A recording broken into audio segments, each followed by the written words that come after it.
Around a century ago, the Spanish flu killed 700,000 people in this country. In terms of casualty count, that pandemic was deadlier than both world wars, plus the wars in Vietnam and Korea combined. The average life expectancy in this country dropped by 12 years virtually overnight, and many of the dead were young people. And yet, as the pandemic subsided, according to historians who have extensively documented this whole episode, life returned to normal in just a couple of years. Society did not reorder itself. There were no permanent changes to, say, election law. Mail-in balloting didn't become the norm. Clusters of effete leftists in San Francisco and Portland didn't insist on wearing masks for years afterwards. Things progressed, and people just kind of moved on with their lives. Now, fast forward a century to the post-COVID era, and as you've probably noticed, the exact opposite happened. Instead of moving on, elected officials have opted to indefinitely extend COVID policies wherever possible. And some of these efforts are obvious. I just alluded to a few of them. But some of these efforts are not so obvious. In fact, they've gotten basically no major media coverage whatsoever, with few exceptions, even though they could affect your children in profound ways. In particular, with COVID as the pretext initially, there's now a large-scale effort underway to transform schools into mini hospitals, all for the benefit of a handful of startups that are funded out of Silicon Valley. Now, you thought the point of school was to provide an education for your child, but that's not the case anymore. It hasn't been the case for a long time, really. Now the point is to turn students into patients in order to enrich investors in California. School is now supposedly a one-stop shop for all your children's educational and medical and psychiatric needs. According to research from the Kaiser Family Foundation, prior to COVID, there were, quote, essentially zero telehealth appointments for mental health and substance-related issues. You could look throughout the entire country and you'd find that it's just not something that was done. But beginning around March of 2021, everything changed. And that year, telehealth technology exploded in popularity. It was used for more than 1/3 of all outpatient visits for these symptoms.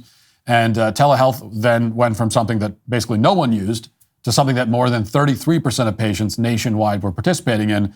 And nothing like that kind of shift has ever happened before. Many of these new patients were students in grades K through 12. And as the Associated Press reports this week, quote, now at least 16 of the 20 largest U.S. public school districts are offering online therapy sessions to reach millions of students. In those districts alone, schools have signed provider contracts worth more than $70 million. Have you heard about that? Well, unless you read the AP, probably not. And you were never asked to vote on that. You were never asked to vote on whether schools will become also places where therapy is conducted for tens of millions of dollars. It just happened, whether you like it or not. One of the largest telehealth providers in schools today is called Hazel Health. They're active in more than 150 school districts across 15 states. And just this year, the AP reports, Hazel signed a $24 million contract with Los Angeles County to provide teletherapy to more than 1 million students.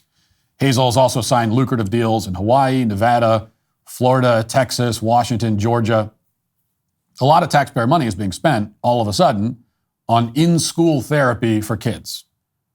So that's tens of millions more dollars spent by the school system to go along with the billions that it already wastes. But the bigger issue beyond the cost of all this is that schools should not be handling any of this in the first place. This is maybe the most egregious example of mission creep in modern history. Like, it should go without saying that schools are not hospitals, and they're certainly not mental health facilities.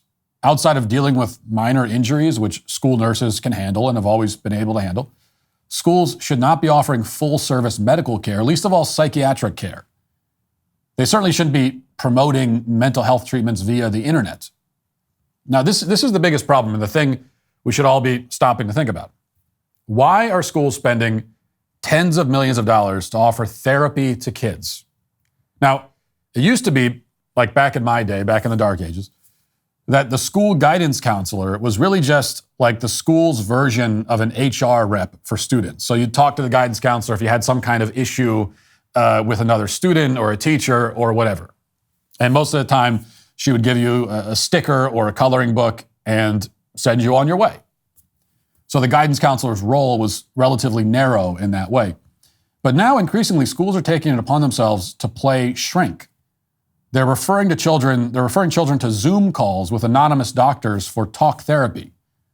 And parents have no idea what exactly is being said in these sessions. It's true that parents, have to consent to these telehealth providers seeing their children to begin with. But beyond that, the whole point of the practice is that parents don't have to come, and get their kids. Parents can stay at work, they can stay at their job.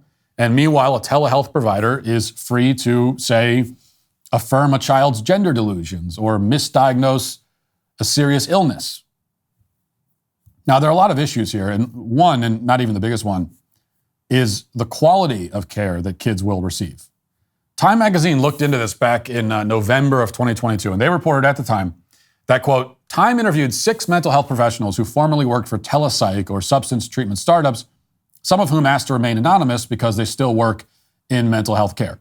Regardless of their employer, they had similar complaints. Appointments were too short to properly treat and assess patients.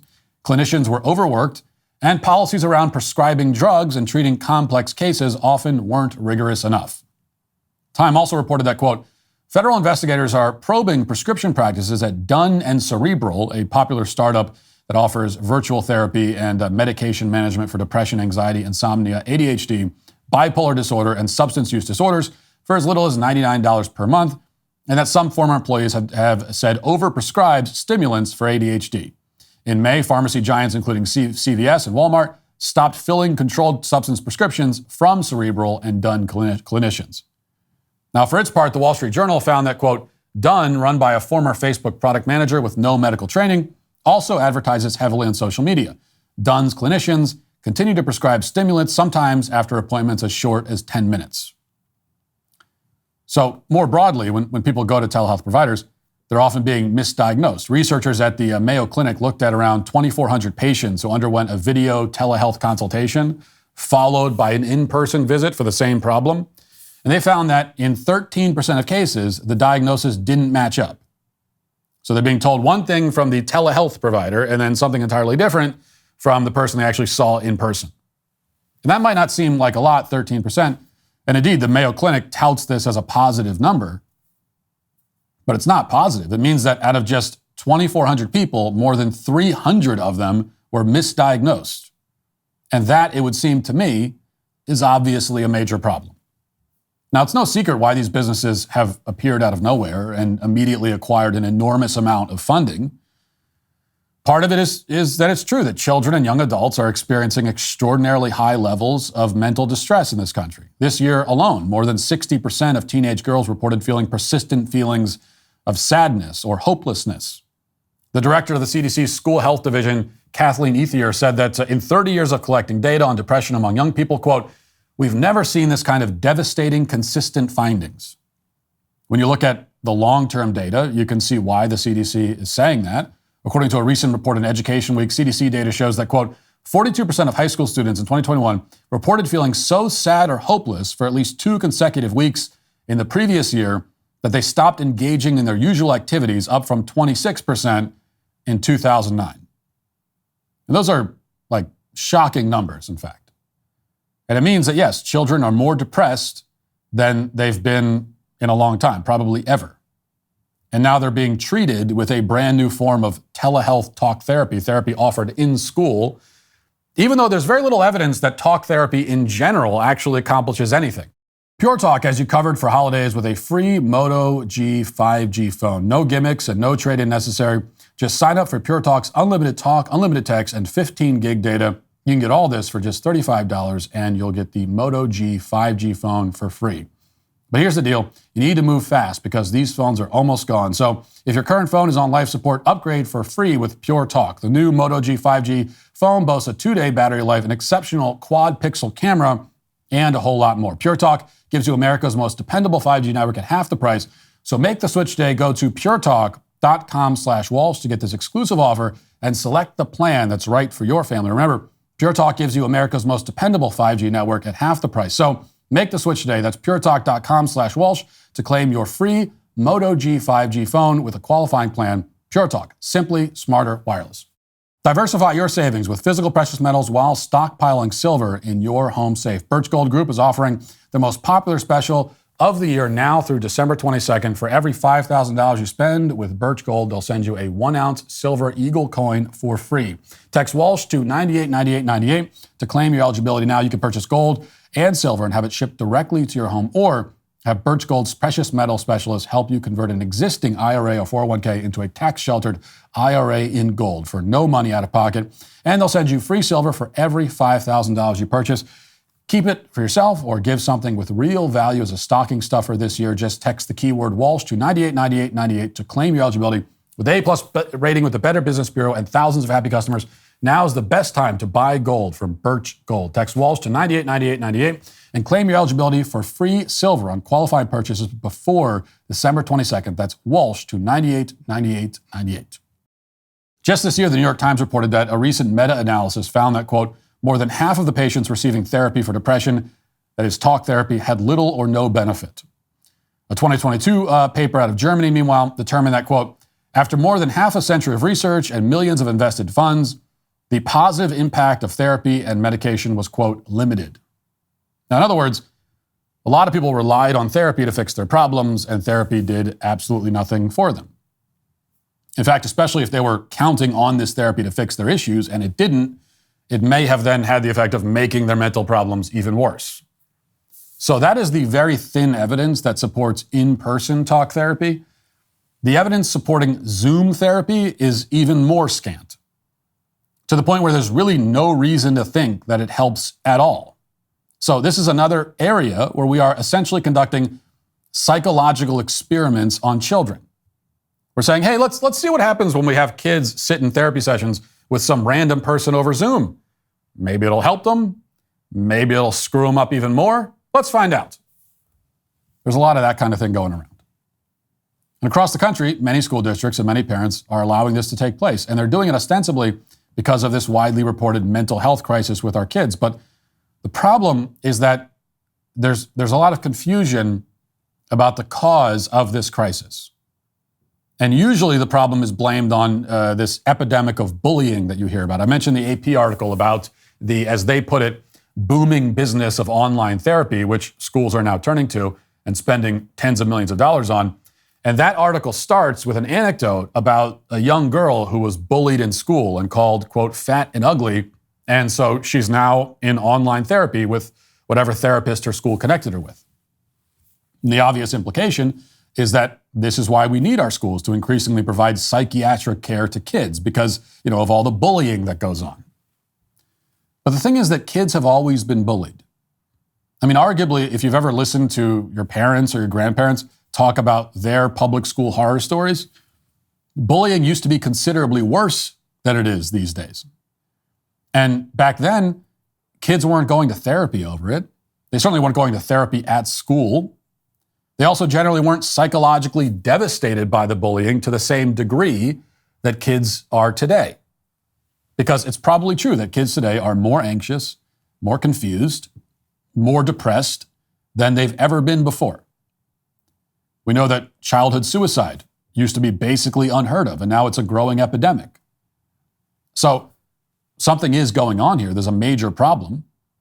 And the schools have come up with all kinds of schemes to allegedly help solve it, which now includes putting millions of kids in therapy during school hours. But it's not helping, and it won't. Because the people addressing the mental health crisis with our kids, they don't understand where it comes from. And a lot of these, in fact, I would say most of these therapists and counselors and psychiatrists who make all this money to diagnose these problems, they also don't understand the problems. They understand the problems even less than you or I do. And here's where the problems come from. What lies behind it, what lies behind this mental health crisis that everyone talks about with our kids, is a deliberate effort to psychologically and spiritually destabilize our children. This is an effort that's been undertaken in large part by the school system itself, which now pretends that it wants to solve the problem that it is actively helping to create. Our children are lost, they're untethered, they are vulnerable. That's why they're so incapable of coping with the kinds of challenges that kids in the past handled relatively easily. It's because of the conditioning they've been subjected to. Kids are indoctrinated into a worldview where reality is uncertain, truth doesn't exist, their own biological identity is fluid and subject to change, their country is evil, their ancestors were bigoted troglodytes. They're taught to be suspicious of their own families, their own parents. For years, they were told to stay inside, not talk to anyone because they might spread a virus that had a minuscule chance of causing them any harm whatsoever. If they're white, they're taught to hate their own race. If male, to hate their own sex. They are severed from all anchors of meaning and purpose. And then we look around and wonder why they're all so depressed. And then we send them to therapists who invariably will enforce the indoctrination that put them in this state of psychological distress in the first place. Although schools aren't even doing that, really. They're not bothering to refer kids to the psychiatrist's office. Now schools are simply putting iPads in front of children's faces and connecting them with TikTok nurses who will, most of the time, affirm every delusion they have. They're doing this allegedly to save parents some time, I guess, but in reality, it's about making a few big tech startups a lot of money, and it's about solidifying the indoctrination they're getting in school. And so far, parents are going along with it. In school districts all over the country, they're handing their kids over to Zoom shrinks while they stay at work.